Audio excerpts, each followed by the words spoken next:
Lastly, in our little chat about the theory of flight, we're going to look at the flight envelope, or the restrictions on how we can fly our aircraft in terms of speed and the G we can pull. Now, the flight envelope of an aircraft refers to the capabilities of that design in terms of its speed, the maximum speed it can fly at, the G loading that it can pull, and also the altitude and Mach number. Now, for our aircraft, we're not going to worry too much about the Mach number that we can generate on our aircraft, but for an aircraft such as this F-104, the flight envelope is quite a complicated set of rules. For us, it's a little bit easier. Now, the easiest way I think of thinking about the flight envelope is to look at how the flight envelope was developed for the K-21. Now, the flight envelope is developed according to a set of rules, and the set of rules are laid out in the certification specification for sailplanes and powered sailplanes, which is an EASA document, CS22. Before we had EASA, it was JAR 22, the Joint Airworthiness Requirement 22. And if you look in America, they have what's known as the FAR 22, which is the Federal Airworthiness Requirement 22. But at the moment, we're still having the EASA rules applied, and so it's CS22 that we'll consider. Now, first thing we're going to do is we're going to draw a line which is our stall line.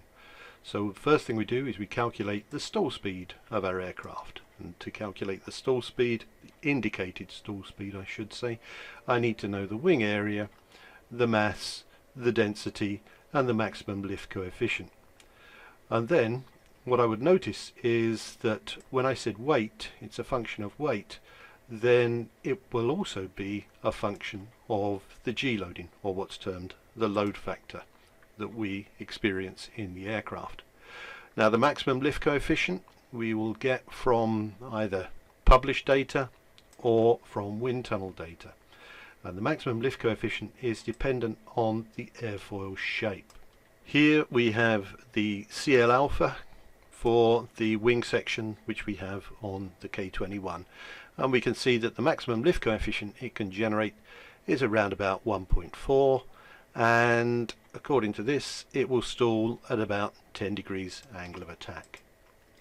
Now, using the equation for the stall speed, I can calculate what the stall speed will be at 1G, and I can plot that point. Next thing I can do is I can multiply the weight by 2, simulating a 2G flight, again pop the numbers into the equation, and I can get the stall speed for 2G flight, and that's 58 knots, and so on. Load factor of 3, 75 knots, load factor of 5.8, 98 knots. And I join these points together, and what I've got is my stall line. To the right of it, I'm flying. To the left of it, I'm not flying. I've done that for positive G, but I would also do the same for negative G, and I can draw the negative G stall line as well. One thing to note is that, as we've said before, there is not one stall speed for our aircraft. Our aircraft will stall at any speed depending on the load factor, or G, that is being applied to the aircraft. Now, my right hand boundary is defined by what's known as the design dive speed. Now, CS22 defines the design dive speed to be greater than the numbers calculated from these little equations. The equation on the left, where this is the wing loading, W divided by S, CD min is the minimum drag coefficient.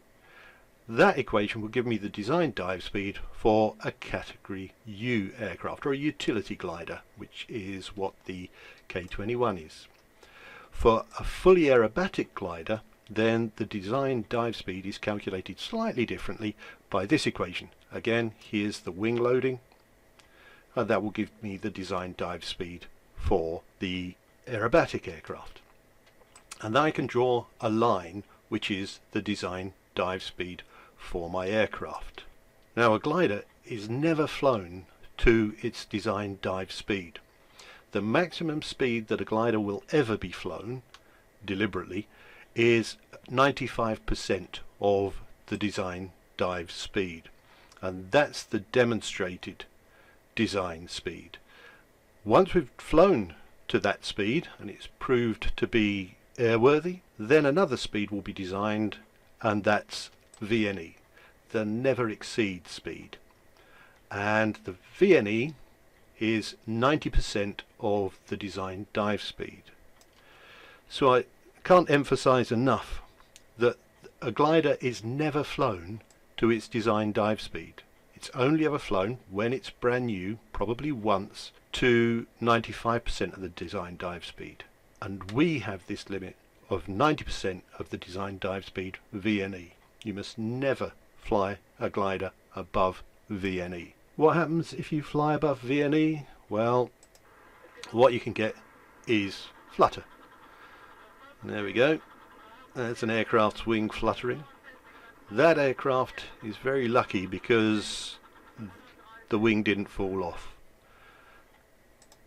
Let's have a look at this A6 in a wind tunnel, which exhibits flutter. A little bit of movement, and then suddenly the oscillation is divergent and the wing falls off.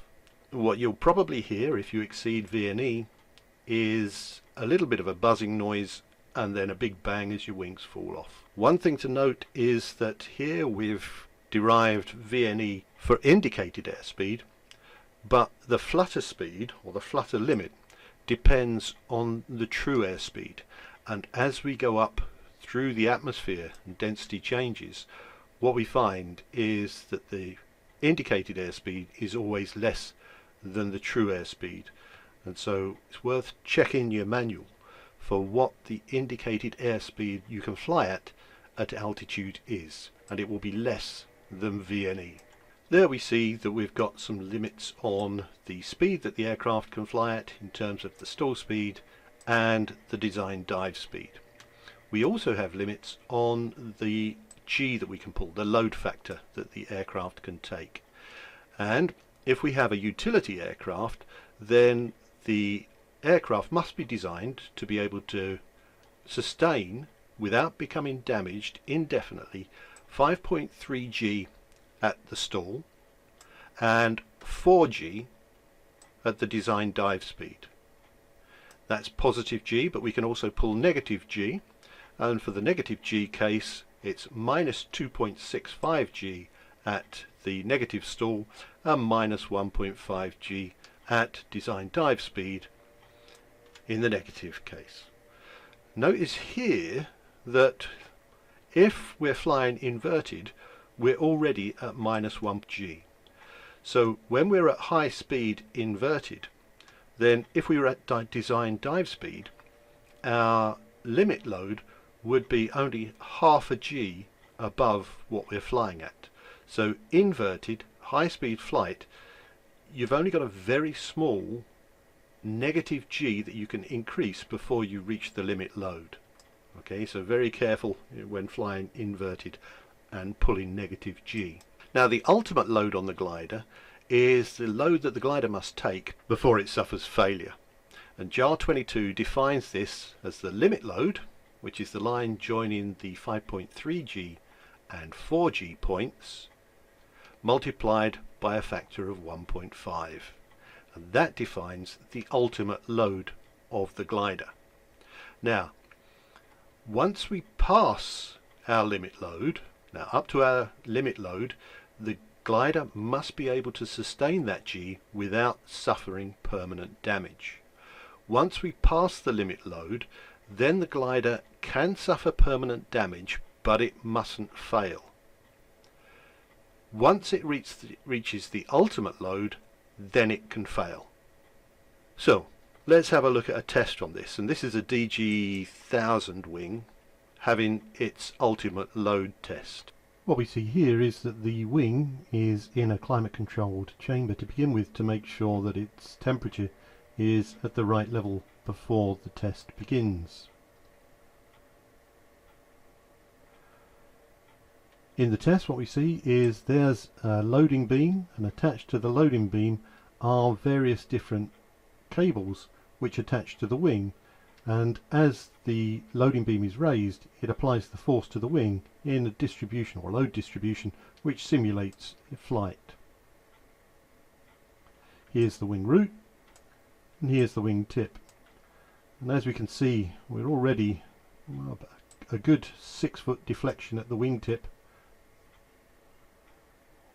Unfortunately the sound isn't on, but what you would hear once we get, I think, to about here, you start hearing creaks and groans, and then once we pass the limit load we start hearing crackling as the structure starts to fail. But notice that the structure is still taking the load even though it's past the limit load. Permanent deformation is occurring, but it's still taking the load, and it keeps taking the load until we pass the ultimate load. And wingtip's up at a good 20 feet now. That's a DG1000, so if you're flying a DG1000 it gives you some confidence in the aircraft that it won't fall to bits underneath you. 30 foot wingtip deflection.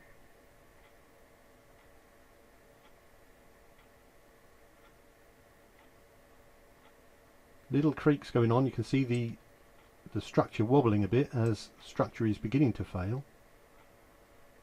And there we pass the ultimate load and the wing completely fails. But notice it's a long way past the limit load before the structure fails. So if you're approaching VNE, the best thing to do is pull G to stop passing through VNE.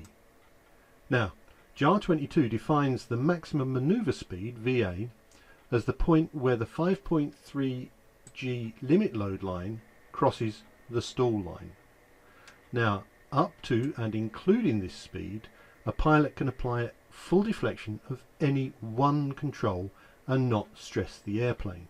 Now this is termed the maximum manoeuvre speed. Notice that it says any one control. So you can apply full deflection, but only one control. You can't apply roll and pitch at the full limits. You can only apply one control to the full limit. What this means is that up to VA, up to the maximum manoeuvre speed, if I apply full up elevator, what will actually happen is that I will pull 5G, 5.3G, if I'm at my max manoeuvre speed. If I'm below max manoeuvre speed, then if I pull the stick full back, so full elevator, what will happen is that I'll stall my aircraft at 2G, and so I won't overstress the aircraft. But as we can see, if I pulled full up elevator at 120 knots, then what would happen is I would overstress the aircraft. Now that's all flight in still air. Now usually we encounter changes in the wind speed and direction, which we usually refer to as gusts. What we're going to do now is we're going to consider what's known as the gust envelope, and we're only going to consider our gusts to be in the vertical plane. Now if a glider hits a gust of magnitude W in meters per second, it creates an increase in the instantaneous angle of attack at the wing. And because the angle of attack instantaneously increases, it increases the lift generated by the wing and therefore creates an increase in the load factor, a G-force. So if we fly into a gust, we normally feel a bump into our seat, which is a G loading on the airframe caused by that gust increasing the angle of attack at a wing. If the gust doesn't stall the airfoil, then the force generated is proportional to the strength of the gust and the speed of the glider. Now JAR 22 specifies two gust velocities, a weak gust at 7.5 meters per second and a strong gust at 15 meters per second. When we're looking at the gust envelope, note that there's a change in the stall line. Now our still air envelope assumes that the airfoil approaches the stall slowly, and if you look at the flight test requirement, you must approach the stall at less than 1 knot per second reduction in the airspeed. But a gust changes the angle of attack rapidly and causes what's known as a dynamic stall, so that the wing can actually transiently fly at a higher angle of attack without stalling, and in this case up to 25% more lift than the steady state case can be generated. And this increase in the load factor requires the flight envelope to be modified ever so slightly to show this. And this new envelope is known as the gust envelope. A strong gust has velocities of plus minus 15 meters per second. And where do we reach strong gusts? Well, strong gusts we find in the lee of mountain peaks, in thunderclouds, and in rotor associated with wave. And anybody who's flown through rotor quite often finds themselves either pushed down or flung out of their seat as they fly through these strong gusts. The maximum speed at which a glider may fly in this rough air is given by VB, and it's a function of the strong gust line and wind loading. Now, an aircraft flying at VB in straight and level flight, if it flies into a strong gust, it will reach the limit load of 5.3 G. Below VB, then if I fly into a strong gust at say 80 knots, what will happen is the angle of attack will increase, I'll get a G loading, but the aircraft will stall before it reaches the limit load. If I'm flying at a speed higher than VB, then what will happen is that I'll fly into the gust and the G loading will exceed the limit load instantaneously, and my glider will be overstressed and will be damaged. And VB is known as the rough airspeed, and VB, according to CS22, must be less than the max manoeuvre speed.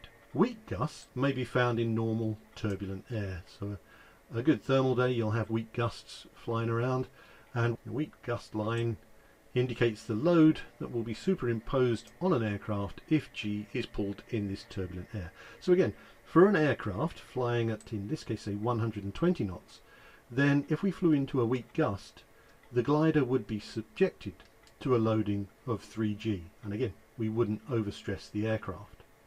So our weak gusts, if we're just flying along straight and level, should never overstress the aircraft. But let's imagine that we're flying a loop, and as we're pulling out of the loop, speed has gone up to 120 knots, and we're pulling hard, we're pulling 3G to pull out of the loop, and then we pass into a weak gust. As we passed into that weak gust at 120 knots, we would have a G loading superimposed on the aircraft of 3G. So we're pulling 3G, we suddenly hit a weak gust, we add on an extra 3G, and therefore the loading on the aircraft is now 6G, and the aircraft would be overstressed. So we have to be careful when we're flying in turbulent air that we don't carry out aerobatics, because it would be possible, even though we're only pulling 3G, to overstress the aircraft should we fly through a weak gust. So that's our flight envelope. It's defined by CS22. For our K21, we have the max manoeuvre speed of 97 knots and our never exceed speed of 151 knots.